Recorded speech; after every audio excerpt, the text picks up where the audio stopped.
Bonjour. Hello. Hola. Marhaba bikoum. Sur le fil, Le podcast d'actu de l'AFP. des nouvelles choisies pour vous sur notre fil info. Cowboy Carter, c'est le nom du dernier album de Beyoncé sorti en mars. Ce 8e album se revendique country jusqu'à la pochette. Elle n'est pas la première artiste afro-américaine à faire de la country, mais Beyoncé reste une exception dans ce genre musical réservé principalement aux Blancs. Avec cet album vendu à 407 000 exemplaires, Beyoncé est la première femme noire à se classer numéro 1 des charts country. Dans cet épisode réalisé par Étienne Kennel, je vous invite à suivre notre journaliste Diane Desobo à Nashville dans le Tennessee à la rencontre d'artistes afro-américaines qui espèrent avoir elles aussi un jour une place dans cette industrie jusque-là monopolisée par les hommes blancs.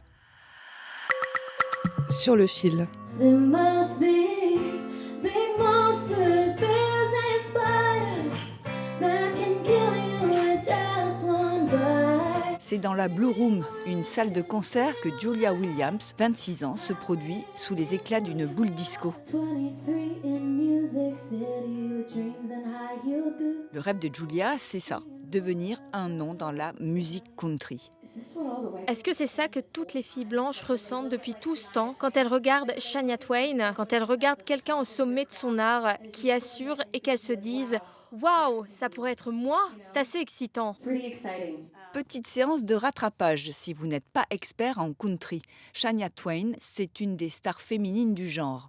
Plus que ça, cette chanteuse canadienne vend des millions d'albums avec sa country plutôt pop. Mais pour les femmes noires, c'est une autre histoire. Il y a bien eu quelques tentatives ici et là, mais leur conquête de la country est lente. Prana Supreme a rejoint le mouvement et se sent tout à fait légitime. À 23 ans, elle a préféré la country au rap de Rizey, son père, qui est un des membres fondateurs du groupe Wu-Tang Clan.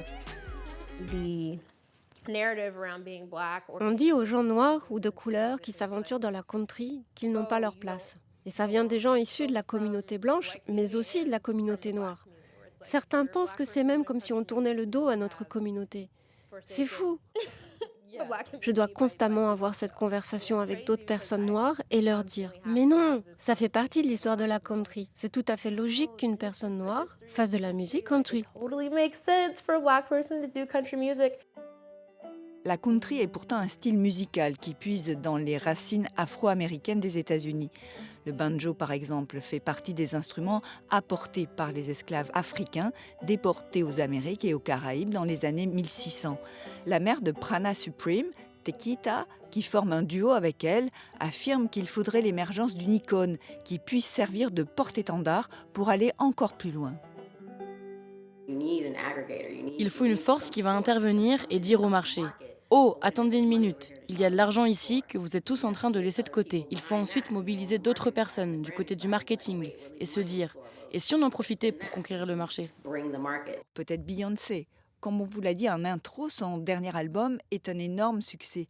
Elle est la première artiste noire à atteindre la première place du classement américain des meilleures ventes d'albums country. Sur le terrain, en tout cas, les initiatives se multiplient. J'ai toujours été une grande fan de musique country et j'ai toujours eu l'impression d'être la seule, surtout en tant que femme noire queer, car on ne voit pas beaucoup de représentants de ma communauté, que ce soit chez les artistes, les fans ou même dans le marketing. Cette partie de l'industrie n'est tout simplement pas montrée. Holly G a fondé le collectif Black Opry, qui regroupe des artistes afro-américains spécialisés dans la country en passant par le blues ou le folk. Elle a été surprise par l'engouement suscité par ce mouvement qui rassemble 200 artistes. Mais quand j'ai créé le Black Opry, j'ai réalisé que nous étions tous là. C'est juste que nous ne bénéficions pas de la même plateforme et des mêmes opportunités que certains de nos homologues blancs dans ce domaine. Lorsque les artistes noirs ont commencé à figurer dans les classements musicaux, l'industrie ne voulait pas que les artistes blancs et noirs figurent dans les mêmes classements. Et ils ont donc été séparés en deux catégories, la musique hillbilly et les race records. Hillbilly, c'est un raccourci pour parler des Blancs des montagnes des Appalaches qui faisaient de la bluegrass une des composantes de la country. En clair, c'était un classement pour Blancs. Les Race Records désignent les enregistrements des années 20 et 30 réalisés par des artistes afro-américains à destination d'un public noir. La musique hillbilly est devenue l'industrie de la country et les race records sont devenus le R&B. Mais cette séparation initiale était basée uniquement sur la couleur de peau des artistes et non sur la musique. Il s'agit donc d'une ségrégation structurelle qui a commencé dès le début. L'industrie de la musique country et les fans de country blancs n'ont donc pas fait grand-chose pour accueillir et célébrer les artistes non blancs. Des enquêtes journalistiques ont par exemple démontré qu'ils étaient écartés du classement de référence de Billboard.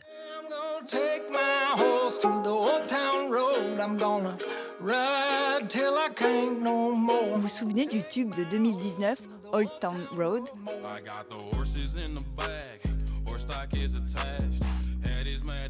Eh bien, Lil Nas X, le chanteur noir, a été sorti du classement country pour ce hit.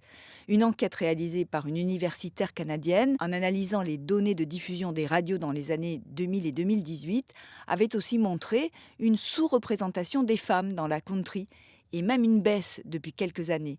Quant aux artistes noirs en général, ils représentent moins de 5% des artistes apparaissant dans les classements de Billboard. Alors Oli G craint que l'album de Beyoncé ne soit qu'une exception. Depuis très longtemps, des centaines de femmes noires tentent de percer dans la musique country, et la plupart d'entre elles, si ce n'est toutes, ont été ignorées. Beyoncé est l'une des stars les plus puissantes au monde et elle a pu tirer parti de cette situation. Mais je crois que c'est plutôt parce que l'industrie est intimidée par Beyoncé que par une véritable attention de soutenir les femmes noires.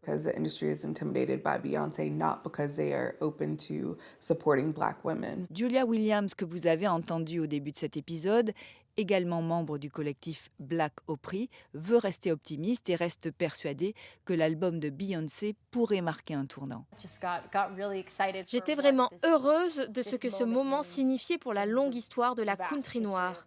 Je pense vraiment qu'il s'agit d'un moment historique pour mettre la musique country noire au premier plan. Je pense simplement que nous n'avons entendu qu'un certain type d'histoire jusqu'ici.